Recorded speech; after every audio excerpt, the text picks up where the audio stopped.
found the perfect video, because whether you're looking to start a podcast all by yourself and you just want to go solo, or maybe you're looking into doing an interview style format for your podcast, in this video, you'll learn 5 of my easiest tips for getting started for beginners when it comes to starting a podcast, with step number 1 being deciding what mic or audio source you will be using. Now, I love the Samson Q2U. This is a dynamic microphone, meaning it's going to give you that rich radio sounding podcast sound. And you probably are like, whoa, that sounds really cool, Omar. Your voice sounds like you're on a radio show or something. That's what I'm saying. You want a dynamic mic. And what's cool about this mic is it's literally just $60 and it comes with everything you need. Whether you're going to actually capture on a computer or your smartphone, you can plug it straight into it because of the USB, or you can even plug it into a mixer board or a audio recorder if you want to use the XLR, which is really nice. And then it also has a headphone out, so you can plug in some headphones and monitor your audio,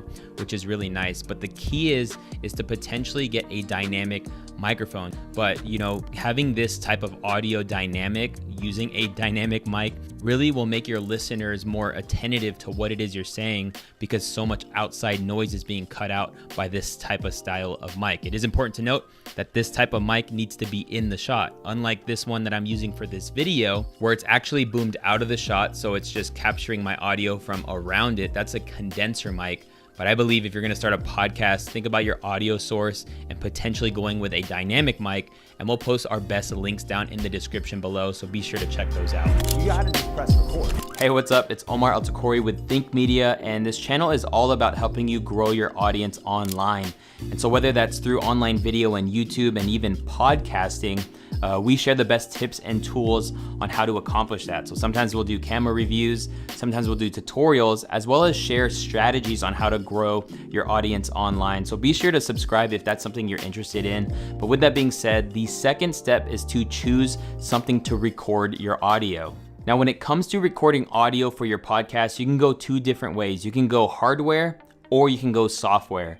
Now, if you go hardware, that would be something like a Zoom recorder, where you would plug in your mic into a external device and then you would record your audio on that and then transfer it into a software. Now, what's so cool about podcasting, because it is just capturing audio, is that you could totally capture your audio using software. And that leads me to talk about the sponsor of this video, which is Podcastle. Now, there are a ton of different options that you can use to capture your audio. However, Podcastle is awesome because it's an all-in-one solution to create professional podcasts. Podcastle has so many great features that you can use as a podcaster, and some to mention are definitely text-to-speech, where you can have AI read a script or something online for you. And that's really cool, because if you are doing a solo podcast, you can literally have a different voice join you, whether that's reading your intro or an ad script or something like that. Another cool feature is magic dust, and with a click of a button, you can clean up your audio and remove any unwanted background noise, which is super cool. And I know a lot of people can use that feature, but I would say probably the coolest thing about Podcastle is the ability to interview up to 9 people.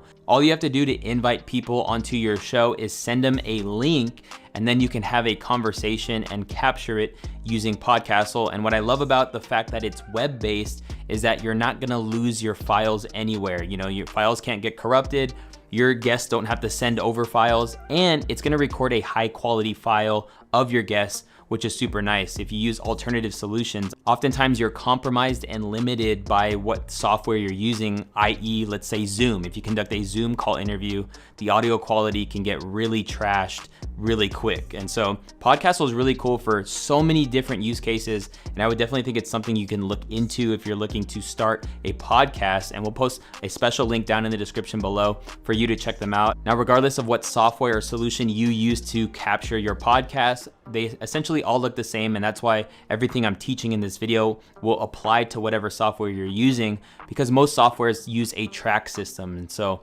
depending on how many audio files, you can see the layers of audio that you have based on the amount of files you have, whether that be some music or maybe it is a guest or what have you. You'll have a track for each source of audio But before you even get to recording audio, you wanna make sure that you select the mic you're gonna use. And so wherever you can select your audio settings and the input option, just make sure that you select the mic that you wanna use to capture your podcast audio. Step number 3 is to now record your podcast. We actually have a podcast here at Think Media called the Think Media Podcast. And if you ever wanna go deeper in how you can grow and scale a YouTube channel as a business, then be sure to subscribe to that podcast wherever you listen, or even on YouTube, you can also subscribe to it. And I'll post links to it down in the description below.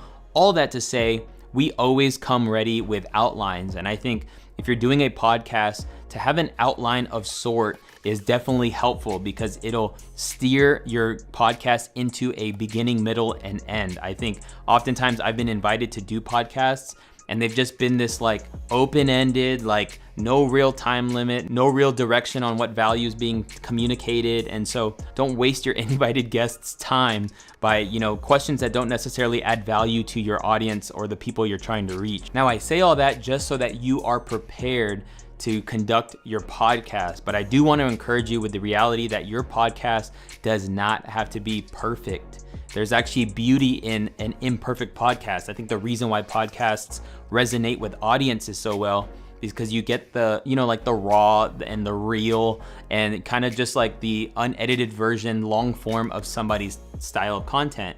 Now, even if or when there is a mistake, you can totally edit it out later. And that brings me to step number 4, which is to actually edit your podcast. So I would say the first thing you want to do is level the volume based off of who is on the podcast. So, maybe you talk at a higher energy and it's a little bit louder. I think it's really important to have a good audio experience for your viewers to make sure those volumes are very similar. You want them at the same level when it comes to listening. You don't want somebody to have to turn up and down the car audio volume or even on their headphones or what have you. So do what you can to levelate the audio. And because I'm using Podcastle, I'm just gonna click on Magic Dust so that I can clean up the audio a bit. If you're using another software or recorder or editing system, some effects that might be helpful to you are things like noise reduction or de-reverb, which will eliminate some echo if somebody's echoey or what have you. And then there's what is called an equalizer. If you want to equalize your audio, whether that's bringing in the low end or if you want to, bring up the highs and things like that. There's a lot of things that you can do when editing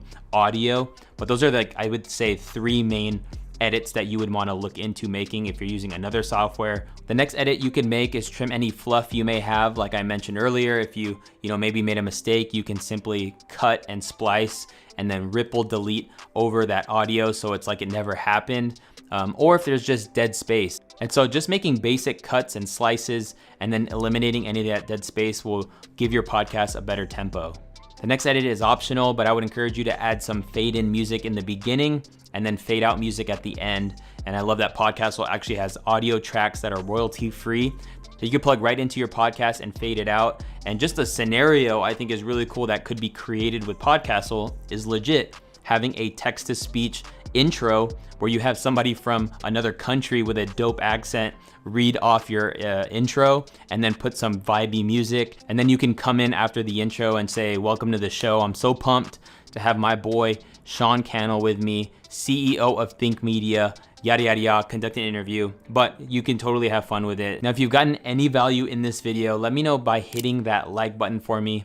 And question for you, let me know down in the comments below what your podcast or what you're thinking about your podcast being about. Would love to know all the different topics. And I would want to encourage you that podcasting is alive and well. There's actually way less podcast creators than any other kind of creator. And so I want to encourage you to really go after it and start that podcast and just get started. Even if nobody listens to it, let people not listen to your first few episodes so you can get those kinks out of the way.